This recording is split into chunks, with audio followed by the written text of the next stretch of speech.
thank you. Well, for many of us, grabbing a coffee on the go is a morning ritual. I'm Robin Kerner. You're watching Marketplace Africa. Now, they say that breakfast is the most important meal of the day, but for many people all around the world, they just don't have enough time to sit down and have a healthy meal. The solution? Breakfast on the go, just like your coffee. Vladimir Dutier now meets a man who's made a business out of feeding hungry commuters. He's known as Ghana's Kokoking.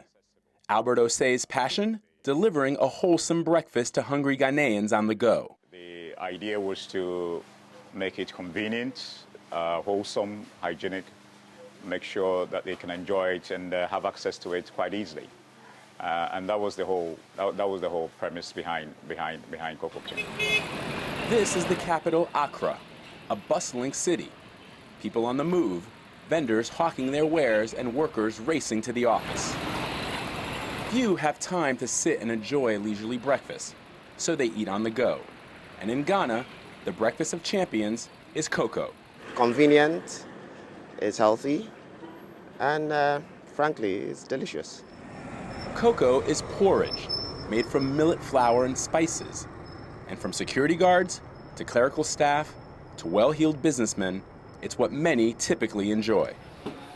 Traditionally, cocoa is sold on the street corners by women cooking the meal in huge cast iron pots. Usually you go there and there are some queues there. So I realized that, well, if there's a queue for this here, then I can just imagine if it's done much more conveniently and accessible, easy to get, affordable, I could see the potential there. So in 2007, Osei quit his high-flying banking career and with two partners launched Kokoking. Initially, they offered just one flavor from the boot or trunk of a taxi. And we opened the boot of the taxi, the food will be there, and then the staff come in and then they pick it up one by one. And it was 1 Ghana cedis, which is about 50 cents, basically, at that time. Did anybody look at you and go, "Hey, Albert, you're crazy, like you're a successful banger"? Loads of friends. Even some family didn't even understand what I was doing. Part of the reason for the skepticism? Ghana's legal hurdles and bureaucratic red tape when it comes to launching new enterprises. According to a study by the World Bank that measures the ease of launching a small business, Ghana ranks 112 out of 185 economies, right behind fast-growing economies like Rwanda, Sierra Leone, and Mozambique. And Osei says access to funding is even harder. We didn't get much attention from the banks in the beginning. You know, some of them have been bent a lot, and some of them too are not very happy about the high-risk issues. So I can understand them. In spite of those challenges, Osei discovered what Ray Kroc of McDonald's fame and Harlan Sanders, the founder of KFC, learned. We saw a local product that people enjoyed, and we decided this is a product that we can let a lot more people try it out. And Ghanaians are doing just that. In just 5 years, Kokoking has gone from 3 employees to 200, with vendors in 70 locations selling close to 10,000 meals a day. His product range has also expanded. He now offers 9 cocoa flavors. Okay, Hannah, so I know that everybody loves House of Cocoa, Yes. but somebody told me that soya porridge is good. So let me try that.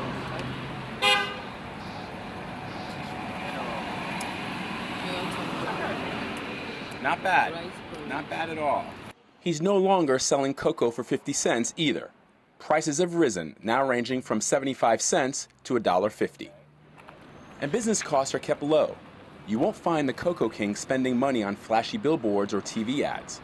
He relies on word of mouth, flyers, and the branding offered by the ubiquitous red and white vendor stations.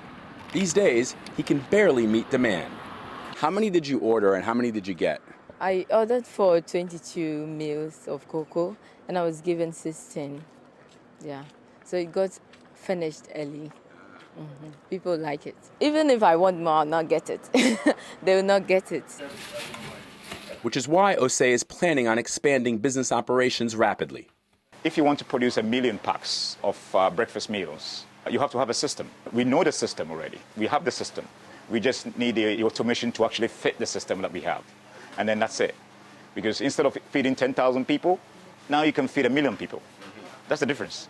The more you produce, the more locations you have, the more workers you have to recruit. So instead of 200 workers selling for you now, you probably need about 500 workers selling for you now. With expansion, we probably will triple the workforce. Osei isn't worried that he may have made it easy for competitors to enter the market, backed by the very banks and investors who envy his success. He says Kokoking will always have a competitive advantage. We know what we are good at. You have to be extremely efficient and organized. Entrepreneurs, he says, are the drivers of economic growth and prosperity in the emerging markets, and the field is wide open. There are a lot of talented people who have good ideas that still want to sit in the office and earn a salary. I think they should reconsider. But for now, Ghana's breakfast empire belongs to the Kokoking. Vladimir Dutier, CNN, Accra, Ghana. Vladimir Dutier there on the business of breakfast. Well, whether you're delivering breakfast or cargo, transferring goods in Africa can be challenging. Stay tuned. More of that up next.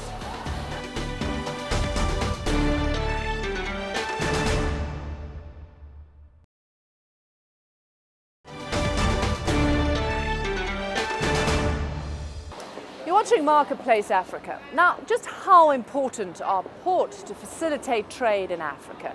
More importantly, what systems are in place to combat illegal trade? Well, I recently sat down with the General Secretary of the Port Management Association of East and Southern Africa to find out.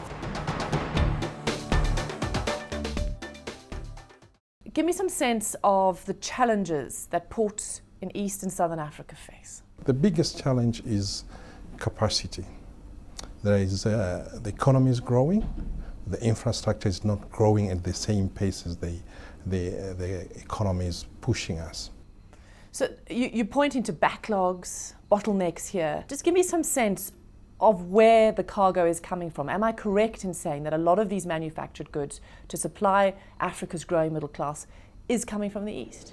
Yes, it's coming from the East, and particularly China, Japan when it comes to motor vehicle and electronic parts, Korea and Singapore.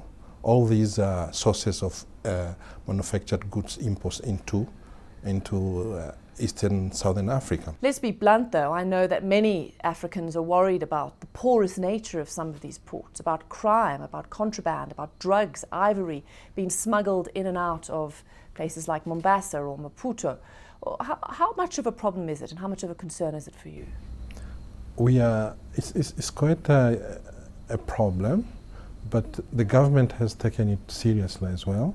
They've instituted various measures to counter the activities of these illegal operations. There are now bodies inside the port which do several things. One of them is screening the containers, screening all types of cargoes that are going through.